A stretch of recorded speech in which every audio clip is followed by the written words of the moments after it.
Okay, let's look at a few more exponential applications. So if you remember, all our exponential models are in the same form.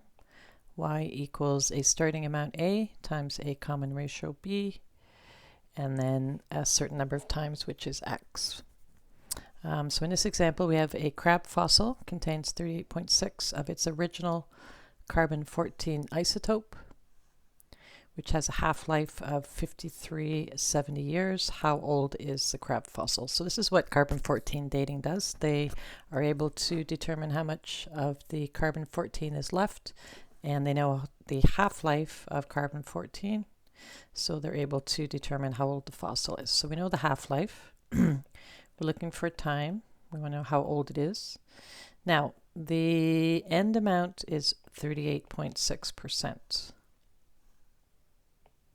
which means that the starting amount must have been 100%. So if you're given a percent as an end amount, you know that you're starting with 100%, and it is a half-life. So our half-life model is an exponential model. We know that the end amount is going to be 38.6%. The start amount is 100%. So I could write that as 138.6, or you could write it in decimal form. We know it is a half-life. We are looking for time, and we know the half-life is 5,370 years. So we're going to isolate for the exponent by dividing by 100 to get rid of that, which gives us 0.386 equals 1/2, or 0.5. And we want to solve for t, so we're going to use our change of base formula. So we will take log of the end amount divided by log of 1/2, and that will equal the exponent. If we type this log 0.386 divided by log 0.5 into our calculator, we get 3.102 equals t over 5370. And then we can cross multiply to solve for t. So it works out to be about 16,656 years. And that's how carbon dating works. So now we know the age of the fossil. In the next example, we have a car that's depreciating by 13.25%. How long is it until it's worth 1/3 of its original value? Okay, so let's look at the common ratio first. So remember, it's y equals ab to the x. The common ratio is going to be 100%, and it is depreciating. So we're going to subtract 13.25%. I'm going to change that to a decimal, so 13.25%. which leaves 86.75%, or as a decimal, 0.8675. So that's my common ratio. So what is the starting amount and the end amount? Well, it says there's 1/3 left. How long until it's worth 1/3? So if we have 1/3 left, we must have started with a whole. So we'll just use 1 as the starting amount. The common ratio is 0.8675, and we're looking for t.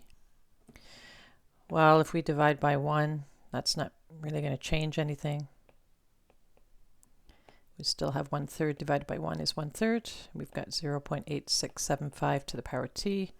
We're going to use our change of base formula. So we'll do log of 1/3 divided by log of 0.8675, and that will give us the value of t.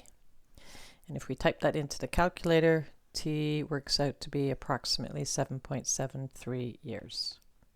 So if it gives you a fraction, or if it gives you a fraction that is remaining, you know you're starting with 1 whole. If it gives you a percent remaining, you know that you're starting with 100%. In the next example, you have a initial value of a car of 23,000. So that's your starting amount.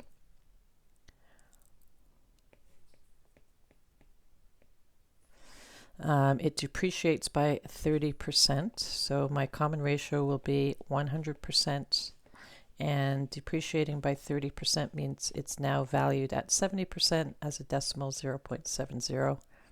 And you want to trade it in when it reaches a value of 23 or 10,000, which is my end amount. And we want to know how long we should keep the car. So it's still an exponential model. The starting value is 23,000. The ending value is 10,000. The common ratio is 0.7, and we're looking for t. So we will isolate for the exponent by getting rid of this 23,000. And that works out to be 0.4340. Then we'll use our change of base formula. So we'll take log of the end amount, divided by log of 0.70, and that will equal t. And so if we type that into the calculator, we get 2.34 years. So you should keep the car for about 2.34 years until it's valued at 10,000 and then get rid of it. Okay, in this example, we have Kenneth paid 16,000 for a car and it's depreciating at 30%. So let's put Kenneth here. So he has a car that's worth 16,000. It's depreciating at 30%, so it would be 100% minus 30%. And so the model for his is 16,000, 70% would be 0.70 t. Karen has bought a painting for 8,000 and it is increasing in value, so we've got 100% plus 3%.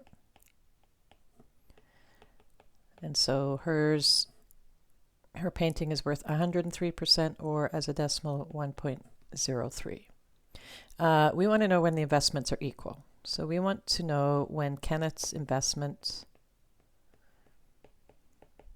is equal to Karen's investment. And so we're solving for t. How long is that going to take for them to be equal value? So if you remember solving these equations, we want to separate the 16,000. So we're going to log both sides. So let's start with that. We'll do it step by step. So we're going to log both sides because we can't change the same base. So we want to get rid of these exponential functions by doing the inverse, which is log. Now remember, we need to separate because the 16,000 is multiplied and the exponent t only belongs to the 0.7. It does not belong to the 16,000.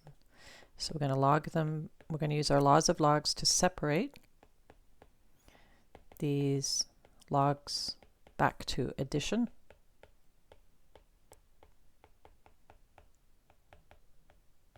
Then we're going to bring down the exponent t.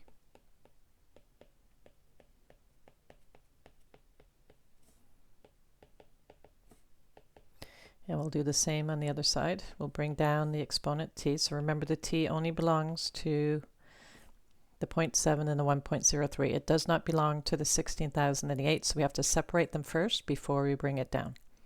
Then we are going to put our variables on the same side. So I'm going to put the variables on the right. So I'll bring the log 8,000 to the left. So it doesn't matter which side you put them on. I'm just going to put them on the right. So I'll bring that t log 0.7 to the right. Then I want to factor out the t because I want to solve and isolate for t. So I'm going to factor it out.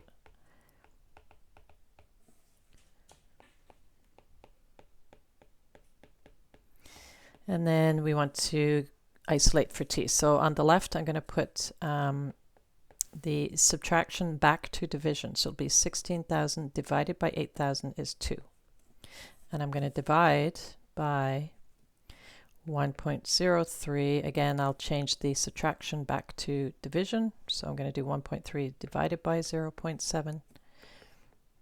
and then I can just type that into the calculator. Log 2 divided by log of 1.03 divided by 0.7, and we'll be able to determine a value for t, which works out to be about 1.79 years. So it'll take about 1.79 years for those two investments to be of equal value. And I think that's it.